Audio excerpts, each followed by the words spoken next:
ओम शांति। सुनते हैं आज के मीठे मुरली। मीठे बाप दादा से बाबा कह रहे हैं, मीठे बच्चे, सिर्फ बाबा के सिवाय यहाँ ये नहीं तुम्हारा। सिर्फ बाबा के सिवाय तुम्हारे कुछ भी नहीं, कुछ भी नहीं बचा है। अंदर से सब खुला हो चुका है।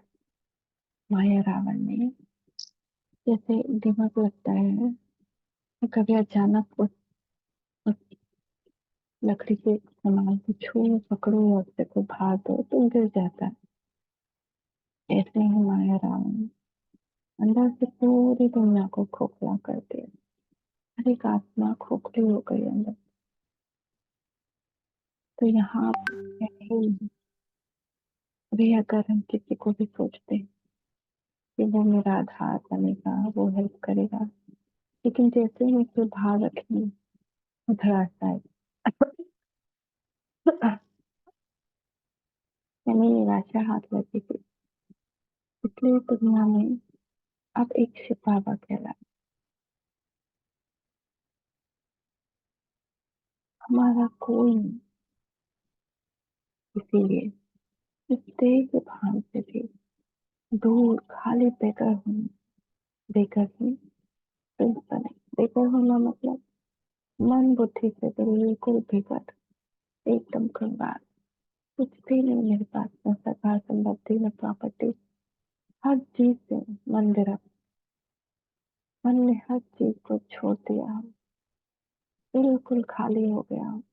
ऐसा बेकार बन जाना, वो वही बेकार प्रिंस बनेगा। आज का प्रश्न है, ड्रामा की यथार्थ नॉलेज कौन से ख्यालात समाप्त कर देती? उत्तर है, यह बीमारी क्यों आई? ऐसे नहीं करते तो ऐसा नहीं होता। यह विघ्न क्यों पड़ा? बंधन क्यों आया? ये सब ख्यालात ड्रामा के यथार्थ मामले से समाप्त हो जाते हैं। क्योंकि ड्रामा अनुसार जो होना था वही हुआ, कल पहले भी हुआ था। पुराने शरीर से इसकी चिट्ठियां भी लगनी है।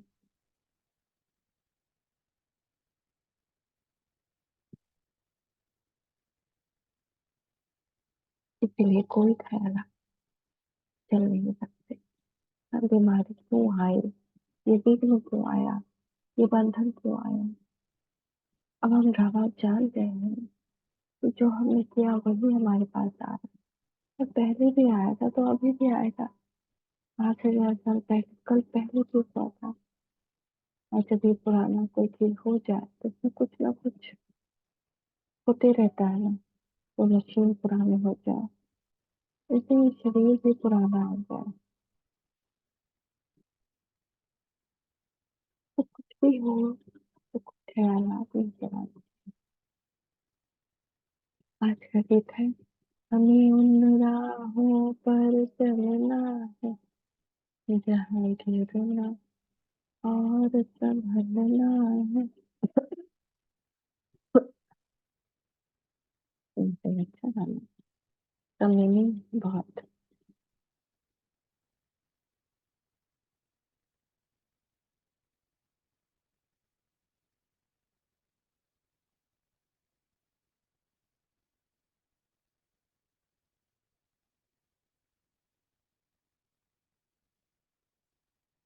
हमें उन राहों पर चलना है, हमें उन राहों पर चलना है जहाँ गिरना और संभलना है। हमें उन राहों पर चलना है जहाँ गिरना और संभलना है।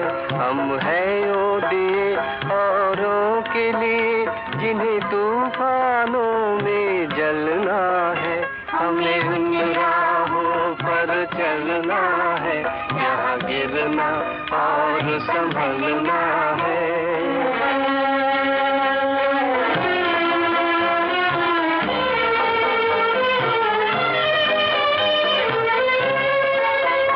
जब तक न लगन हो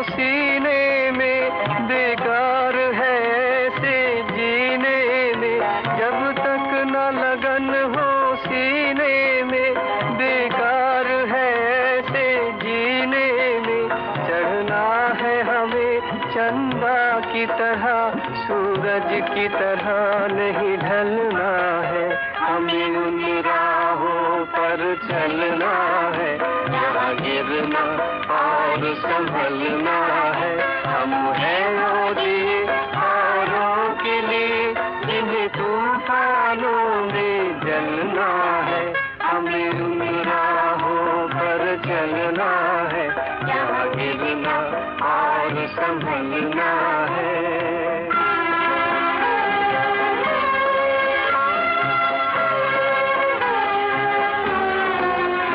आकाश से आती है ये सदा, हम आए अगर तू जीना जला। आकाश से आती है ये सदा, हम आए अगर तू जीना जला।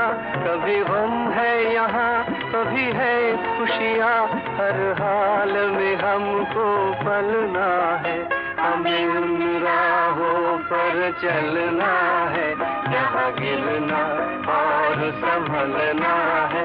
हम हैं वो दिए औरों के लिए जिन्हें तूफानों में जलना है, हमें उन राहों पर चलना है जहाँ गिरना और संभलना है।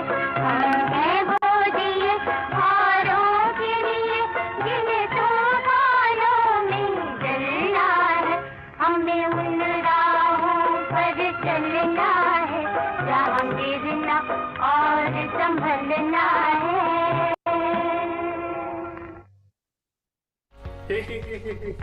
यस।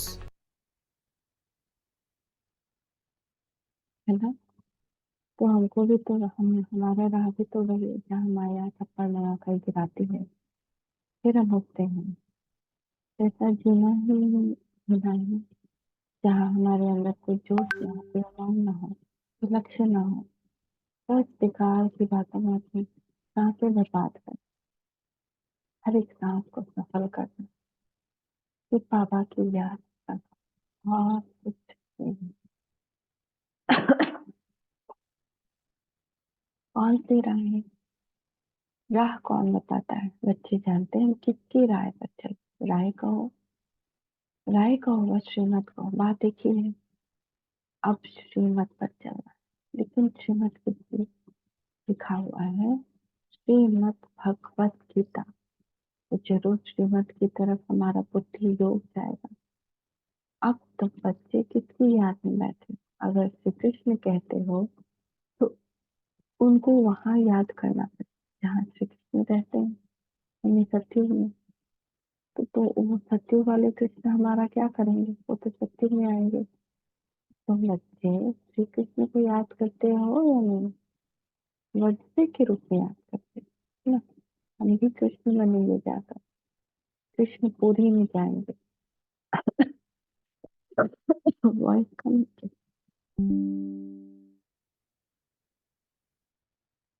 बंद हो गया था,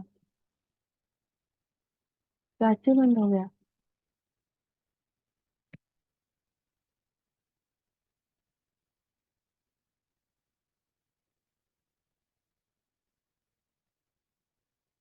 अभी आ रहा है। तो श्रीमत पर चलना है ना, पापा कह रहे हैं श्रीमत, हमें उन राहों पर चलना है जहाँ गिरना और संभलना है। तो आपका मोबाइल, अच्छा,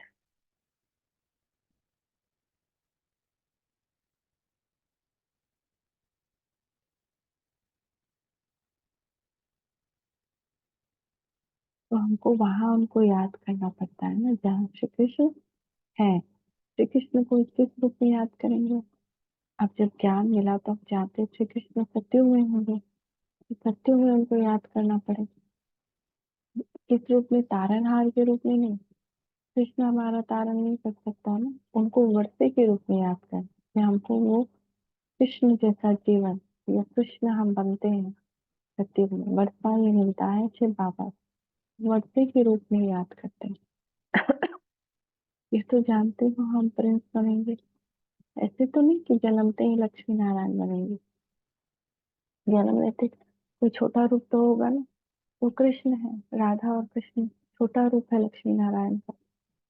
बचपन का रूप तो बरोबर हम शिव बाबा को याद करते हैं, क्योंकि श्रीमत उनकी है। श्री श्री कृष्ण भगवान वो आज कहने वाले श्री कृष्ण को याद करें, परंतु याद कहाँ करेंगे? उनको तो याद किया जाता है वैकुंठ में, और वैकुंठ तो क्या है नहीं।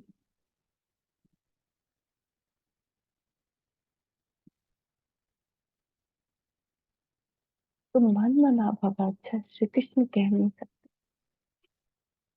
मध्याजी भव कह सकते हैं। मुझे याद कर, वह तो वैकुंठ में ठहरा, बाबा कह रहे हैं शिव बाबा। मुझे याद कर, कृष्ण तो वैकुंठ में ठहरा, दुनिया इस बात को नहीं जानती। बाप कहते हैं बच्चे, ये जब शास्त्र भक्ति मार्ग है, तभी धर्म शास्त्र में गीता भी आ जाती है। बरोबर, गीता भारत का धर्म शास्त्र है। वास्तव में तो यह सभी का शास्त्र, कहा भी जाता है श्रीमद् सर्वशास्त्र में शिरोमणि गीता, यानी सबसे उत्तम ठहरी। सभी से उत्तम है शिव बाबा, श्री श्री श्रेष्ठ श्रेष्ठ श्रेष्ठ। श्री कृष्ण को श्री श्री नहीं कहेंगे, श्री श्री कृष्ण व श्री श्री राम नहीं कहेंगे, उनको सिर्फ श्री कहेंगे। श्रेष्ठ श्रेष्ठ जो है वही आकर फिर श्रेष्ठ बनाते हैं। श्रेष्ठ श्रेष्ठ है भगवान, श्री श्री अर्थात सभी से श्रेष्ठ। श्रेष्ठ का नाम बाला है। श्रेष्ठ जो देवी देवताओं को कहेंगे सभी है, यानी एक स्त्री देवी देवता के आगे लगता है, जैसे श्री नारायण ना, लेकिन श्री राम, लेकिन डबल श्री जो है श्री श्री, वो तो सिर्फ शिव बाबा है। वो किसी चीज और के आगे लग नहीं सकता, लेकिन आजकल ऐसे ही लगा देते हैं। आजकल श्रेष्ठ किसको समझते हैं?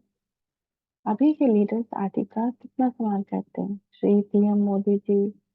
कोई संत भी अपने आप आगे लगाता है, श्री श्री शंकराचार्य वल्लभाचार्य, परंतु उन्हें श्री तो कह नहीं सकते। महात्मा आदि को भी श्री अक्षर दे नहीं सकते। अभी तुमको ऊंचे से ऊंचे परमात्मा से ज्ञान मिल रहा है, सबसे ऊंचा है परमपिता परमात्मा, फिर है उनकी रचना।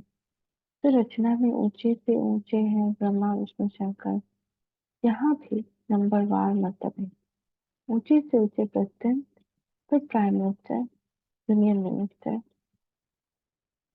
बाप बैठ सृष्टि के आदि मध्य अंत का राज समझाते हैं। भगवान रचयिता है। अब रचयिता अक्षर कहने से मनुष्य पूछते हैं सृष्टि कैसी रची गई, इसलिए जरूर कहना पड़ता है कि त्रिमूर्ति शिव बाबा रचयिता है। वास्तव में रचयिता के बजाय रचवाने वाला कहना ठीक है। ब्रह्मा द्वारा दैविक कुल की स्थापना कराते हैं। बाबा ब्रह्मा द्वारा दैविक कुल की स्थापना कराते हैं। ब्रह्मा द्वारा स्थापना किसके? दैवी संप्रदाय की। शिव बाबा कहते हैं अभी तुम ब्रह्मा के ब्राह्मण संप्रदाय है, वह है आसुरी संप्रदाय, तुम हो ईश्वरी संप्रदाय, फिर दैवी संप्रदाय बनेंगे। बाप ब्रह्मा द्वारा सभी वेद शास्त्रों का सार भी समझाते हैं। मनुष्य बहुत मूंझे हुए हैं, इतना माथा मारते रहते हैं, बर्थ कंट्रोल है। बाप कहते हैं मैं आकर भारत की सर्विस कर रहा हूँ। यहाँ तो है ही तमो प्रधान मनुष्य, 10-12 बच्चे पैदा करते हैं। झाड़ बुद्धि को जरूर पाना ही, पत्ते निकलते रहेंगे, उसको कोई कंट्रोल कर न सके। सत्युग में कंट्रोल है, एक बच्चा एक बच्ची बस। ये बातें तुम बच्चे ही समझते हो, आगे चल आते रहेंगे समझते रहेंगे। गाया भी हुआ है अतीन्द्रिय से खूब गोपियों से पूछो, यहाँ सब तुम सम्मुख सुनते हो तो सुख भागता है, तो धंधे थोड़े में जाने से इतना सुख नहीं भागता है। यहाँ तुमको त्रिकालदर्शी बनाया जाता है। त्रिकालदर्शी को प्रदर्शन चक्रधारी भी कहते हैं। मनुष्य कहते हैं फलाना महात्मा त्रिकालदर्शी था। तुम कहते हो वैकुंठनाथ, राधे कृष्ण को भी सुदर्शन चक्र की और तीनों कालों की नॉलेज नहीं थी। कृष्ण तो सभी का प्यारा, सत्युग का फर्स्ट प्रिंस है। परंतु मनुष्य न समझने के कारण कह देते हैं तुम श्री कृष्ण को भगवान नहीं मानते, इसीलिए नास्तिक हो। फिर विघ्न डालते हैं, अविनाशी ज्ञान यज्ञ में विघ्न पड़ते हैं। कन्याओं माताओं पर भी विघ्न आते हैं। औंधेलियां कितना सहन करती हैं। तो समझना चाहिए ड्रामा अनुसार हमारा पाठ ऐसा है। विघ्न पड़ गया, फिर ये ख्यालात नहीं चलना चाहिए कि ऐसे नहीं करते तो ऐसा नहीं होता, ऐसे नहीं करते तो बुखार नहीं होता, हम ऐसे नहीं कर कह सकते। जो तकलीफ हुई 5,000 साल पहले कर्म का भोग वो फिर होगा। हम ऐसे नहीं कह सकते कि हमने केला खा लिया तो बुखार आ गया, या पानी में नहा लिया तो सर्दी हो गई। तो वो बाबा कह रहे ऐसे वैसे नहीं कर सकते। रामानुसार यह किया, कल पहले भी किया तब तकलीफ हुई। पुराने शरीर को छत्तियां भी लगनी ही है, अंत तक मरम्मत होते रहेगी। यह आत्मा का पुराना मकान है। आत्मा कहती मैं भी बहुत पुरानी हूँ, कोई ताकत नहीं रही। ताकत न होने के कारण कमजोर आदमी दुख भोगते। माया कमजोर को बहुत दुख देगी, इससे और विकर्म कराएगी। वो किसी को कुछ बोलना नहीं चाहता लेकिन मुंह से निकल जाएगा कि अनाप शनाप, दूसरे को उसको भी कष्ट, दूसरे को भी कष्ट, फिर वो बाद में पछताएगा कि हम ऐसा तो करना नहीं चाहते थे, ये क्या हमको हो रहा है, कैसे क्यों हो जाता है। जब तक योग बल नहीं आता तब तक हम माया से लड़ नहीं सकते। हम रोना नहीं चाहते थे, रो लिए। हम फीलिंग में आना नहीं चाहते, फीलिंग हो गया। तो ऐसे ऐसे प्रॉब्लम तब तक आएगी जब तक हमारी आत्मा की शक्ति भरपूर ना हो जाए। तो अभी योग कर रहे हैं तो भरना शुरू हुई है, योग करेंगे तो भरना शुरू होगी। तो हम भारतवासियों को बरोबर माया ने बहुत कमजोर किया है। हम बहुत ताकत वाले थे, फिर माया ने कमजोर बना दिया।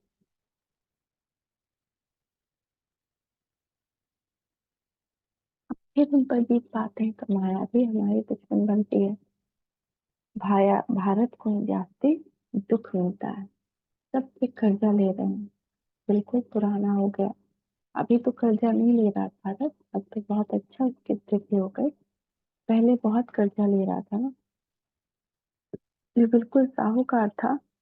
उनको बहुत बेघर बनना है, फिर बेघर से प्रेम। बाबा कहते हैं शरीर के भान से भी दूर खाली हो जाओ।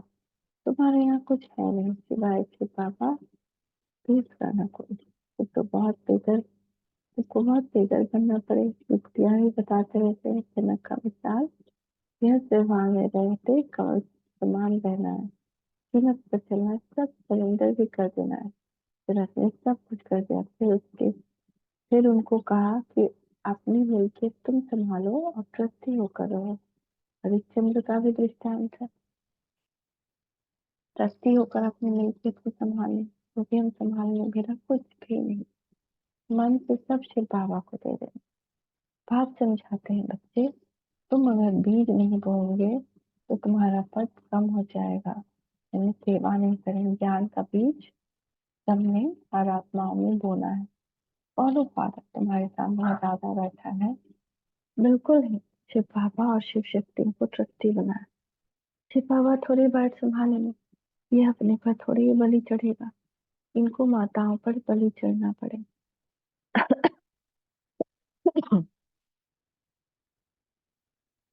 माताओं को ही आगे करना। बाप आकर ज्ञान अमृत का कलश माताओं को ही देते हैं।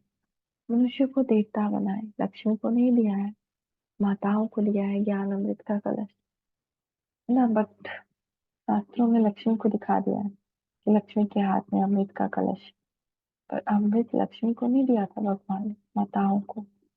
इस समय यह है जगत अम्बा, सत्युग में होगी लक्ष्मी। अभी वो जगत अम्बा है, सत्युग में वो लक्ष्मी होगी। जगत अम्बा का गीत कितना अच्छा बना हुआ है, उनकी बहुत मान्यता है। तो सौभाग्य विधाता कैसे है, उनको धन कहाँ से मिलता है? क्या ब्रह्मा से, कृष्ण से? नहीं, धन फिर भी मिलता है ज्ञान सागर से। ये बड़ी गुप्त बातें हैं ना। भगवान वाच है सबके लिए, भगवान तो सबका है ना। सब धर्म वालों को कहते हैं माँ में कम याद कर। हर शिव के पुजारी भी बहुत हैं, परंतु जानते कुछ भी नहीं। वह हुई भक्ति।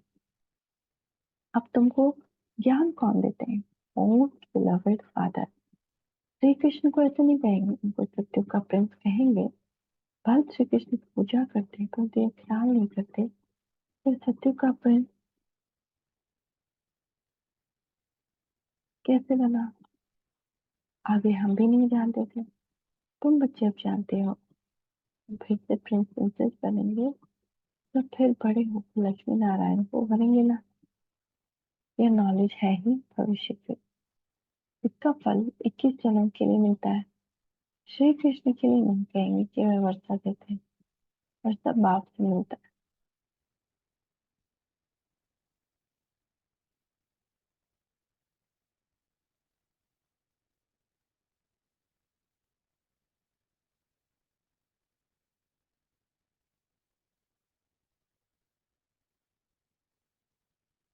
फिर पापा राजयोग सिखलाते हैं।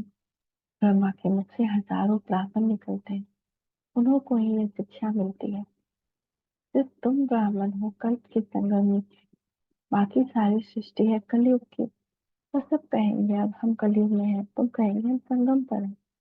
ये बातें कहीं नहीं।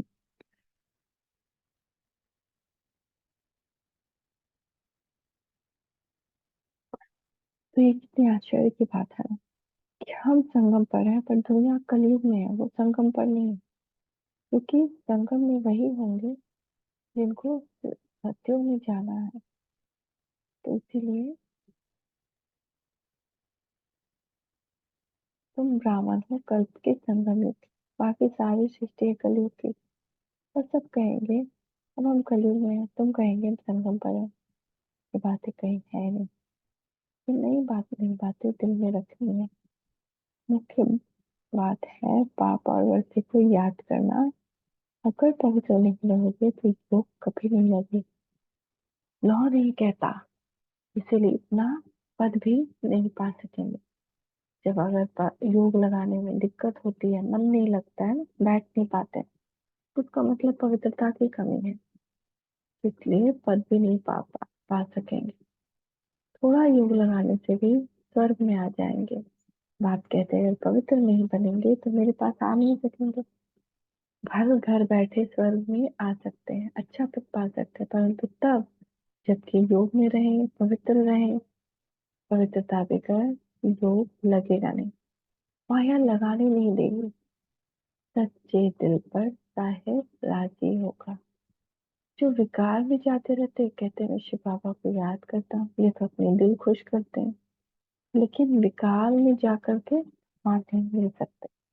खुद ही अपने दिल को खुश कर लिए सोच के कि मैं तो शिव बाबा को याद करता हूँ।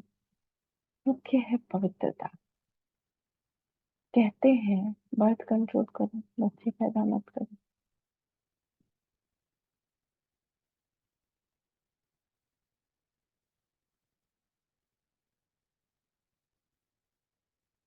तो यहाँ तो हाँ, यह तो है ही तमो प्रधान दुनिया। अभी बाबा बर्थ कंट्रोल करा रहे हैं। तुम सभी कुमार कुमारी से विकार की बात नहीं।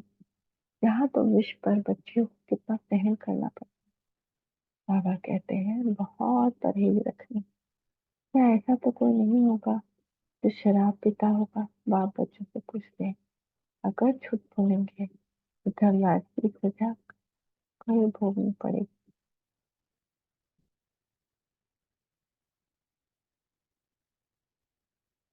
भगवान के आगे सच बोलना चाहिए। कोई जरा भी शराब किसी कारण से अथवा दवाई भी किसी भी पीते हैं तो पीते हैं, कोई ने हाथ नहीं उठाया। यहाँ सच जरूर बोलना है। कोई भी भूल होती है तो फिर से लिखना चाहिए पापा मेरे से भूल हुई, माया ने थप्पड़ मार दिया। पापा को तो बहुत लिखते हैं भी कि आज हमारे में क्रोध का भूत आ गया, थप्पड़ मार दिया। आपकी तो मत है, थप्पड़ नहीं मारना चाहिए। दिखलाते हैं कृष्ण को ओखरी से बांधा, ये सब झूठी बातें। बच्चों को प्यार से शिक्षा देनी चाहिए, मार नहीं देनी चाहिए। भोजन बंद कर देना, मिठाई ना देना, ऐसे सुधारना चाहिए। थप्पड़ मारना क्रोध की निशानी हो जाती है, तो भी महात्मा पर क्रोध करते हैं।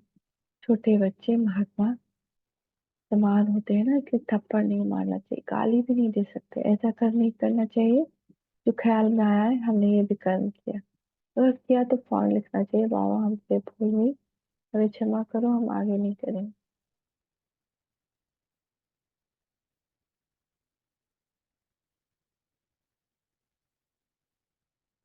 वहां तो वहां भी तौबा करते हैं ना, आगे नहीं करेंगे। वहां भी धर्मराज सजा देते, तौबा करते, आगे फिर नहीं करेंगे। बाबा प्यार से कहते, लाडले सपूत बच्चे, प्यारे बच्चे, कभी झूठ नहीं बोलना, कदम कदम पर राय पूछना है। तुम्हारा पैसा अब लगता है भारत को स्वर्ग बनाने में, तो कौड़ी कौड़ी हीरे समान। ऐसे नहीं कि हम कोई सन्यासी आदि को दान पुण्य करते हैं। मनुष्य हॉस्पिटल अथवा कॉलेज आदि बनाते हैं तो क्या मिलता है? कॉलेज खोलने से दूसरे जन्म में विद्या अच्छी मिलेगी, धर्मशाला बनाने से महल मिलेगा। यहाँ तुम जन्म जन्मांतर के बाद से बेहद का सुख मिलता है।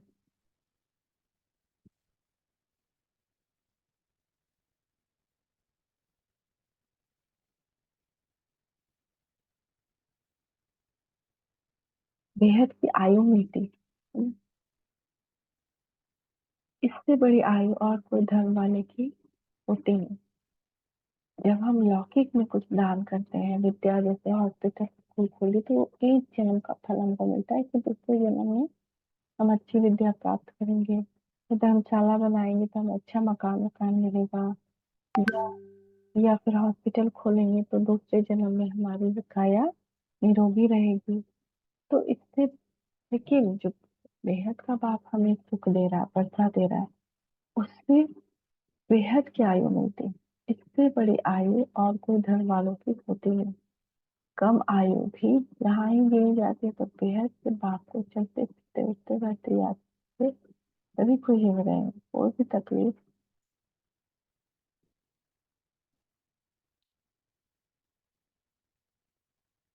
कोई भी तकलीफ हो तो पूछो।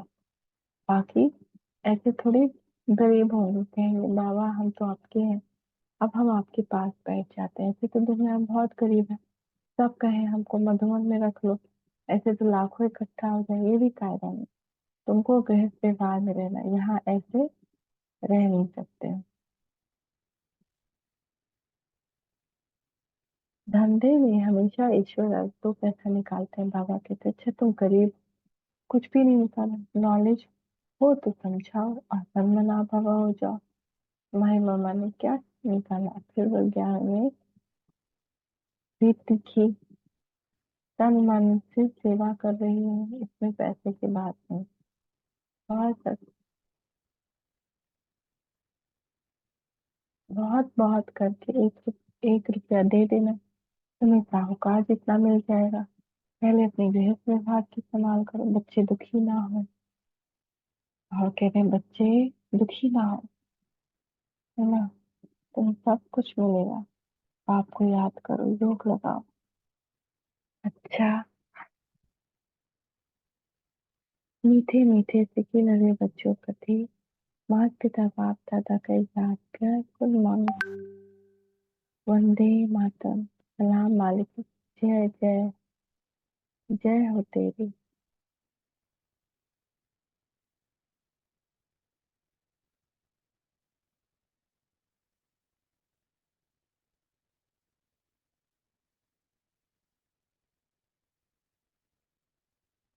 ओम शांति।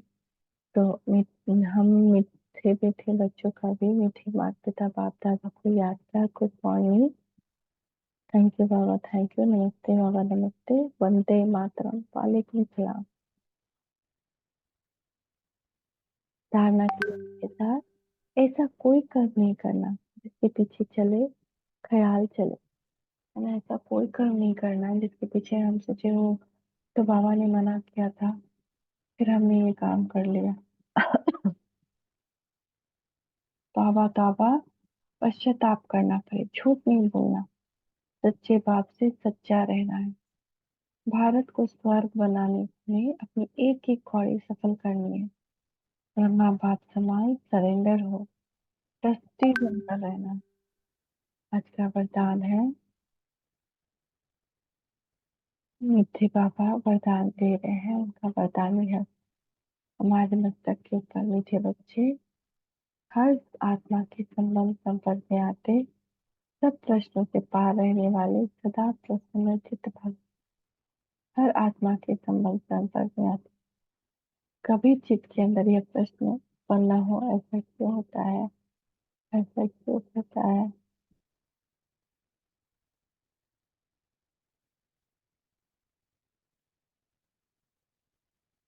ना।